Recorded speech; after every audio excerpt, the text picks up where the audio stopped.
नमस्कार। चलिए आज भारतीय इतिहास के एक ऐसे दौर में चलते हैं जिसके बारे में अक्सर ज्यादा बात नहीं होती। प्रारंभिक मध्यकाल। ये वो वक्त था जब पुराने साम्राज्य बिखर रहे थे और नई शक्तियां जन्म ले रही थीं। बहुत ही दिलचस्प दौर था ये। तो सबसे पहला सवाल यही उठता है, जब कोई बहुत बड़ा साम्राज्य, कोई एम्पायर टूटकर बिखर जाता है तो उसके बाद होता क्या है? क्या चारों तरफ अफरा तफरी मच जाती है या फिर कुछ नया और बेहतर सामने आता है? यही सवाल आज की हमारी पूरी चर्चा का आधार है। जरा इस टाइमलाइन पर नजर डालिए। एक तरफ हमें दिखता है राजा हर्ष का विशाल साम्राज्य जिसने भारत को एक सूत्र में पिरोया हुआ था, और दूसरी तरफ है दिल्ली सल्तनत का उदय। इन दोनों के बीच का जो लंबा समय है उसे ही कहते हैं शक्ति का शून्य या पावर वैक्यूम। और यही है हमारा प्रारंभिक मध्यकाल, बदलाव और उथल-पुथल का दौर। तो ठीक है, साम्राज्य तो बिखर गया, उसके बाद क्या हुआ? भारत कई छोटे छोटे राज्यों में बंट गया, पर इसे हम सिर्फ अराजकता नहीं कह सकते, बल्कि ये कहना ज्यादा सही होगा कि अब क्षेत्रीय ताकतें उभर कर सामने आ रही थीं। तो आइए इस राजनीतिक पहेली के अलग अलग टुकड़ों को जोड़ते हैं और मिलते हैं उस दौर के नए पावर ब्रोकर से, यानी उन बड़े बड़े राज्यों से जिन्होंने मिलकर भारत के नक्शे को एक बिल्कुल नया रूप दे दिया था। शुरुआत करते हैं उत्तर भारत से। ये वो इलाका था जहां राजपूत राज्यों का उदय हुआ। ये अपनी बहादुरी, अपने शौर्य और अपनी जबरदस्त योद्धा परंपराओं के लिए मशहूर थे। इनमें सबसे पहले आते हैं प्रतिहार, जो अरब आक्रामवरों के सामने एक मजबूत दीवार बनकर खड़े हो गए थे। फिर आते हैं चौहान, जिनका नाम सुनते ही पृथ्वीराज चौहान की याद आ जाती है। और हाँ, परमार वंश को कैसे भूल सकते हैं, जहां राजा भोज जैसे विद्वान शासक हुए। इन सब में एक बात कॉमन थी, सामंतवाद पर आधारित व्यवस्था और शौर्य की परंपरा। चलिए अब नक्शे पर थोड़ा पूरब की ओर चलते हैं, जहां पाल वंश का शासन था। इनकी पहचान तलवार से ज्यादा कलम और ज्ञान से थी। ये विश्वविद्यालयों के संरक्षक थे। बंगाल और बिहार के इलाके में राज करने वाले पाल शासकों ने नालंदा और विक्रमशिला जैसी वर्ल्ड फेमस यूनिवर्सिटीज को खड़ा किया, उन्हें संभाला। उन्होंने ही बौद्ध धर्म को, खासकर उसकी महायान शाखा को भारत में जिंदा रखने में बहुत बड़ी भूमिका निभाई।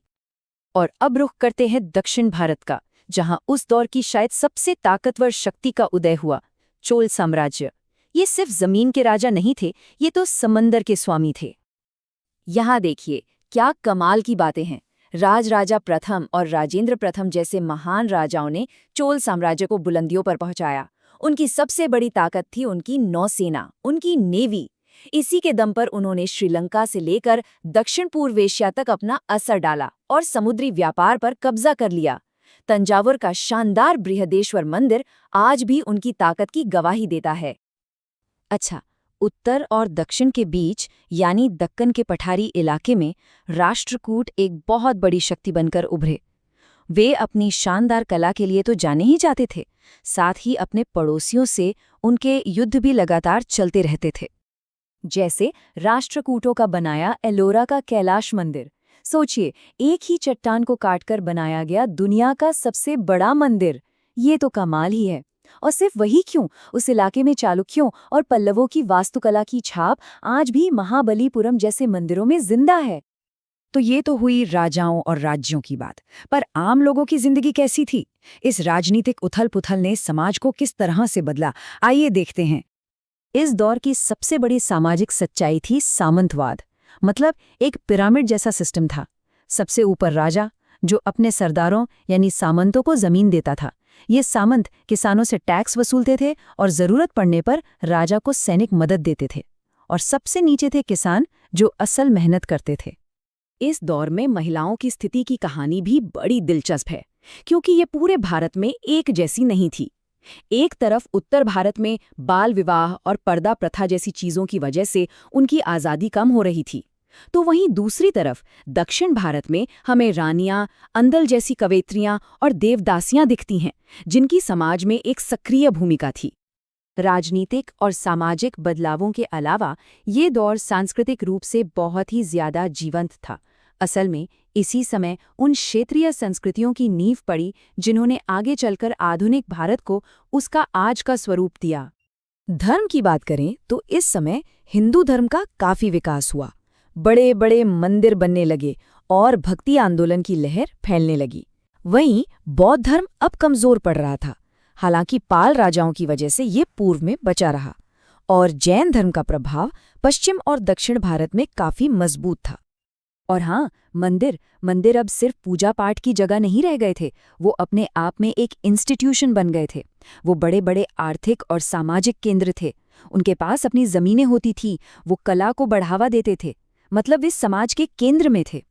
भाषा के मोर्चे पर तो एक क्रांति ही आ गई। संस्कृत अभी भी पढ़े लिखे लोगों और दरबार की भाषा थी, लेकिन अब कन्नड़, तमिल, बंगाली और मराठी जैसी आम लोगों की भाषाएं भी साहित्य का रूप ले रही थीं। ये क्षेत्रीय पहचान को मजबूत करने की दिशा में एक बहुत बड़ा कदम था। तो इन सारे टुकड़ों को जोड़ने के बाद इस युग की आखिर तस्वीर क्या बनती है? इसे कैसे समझा जाए?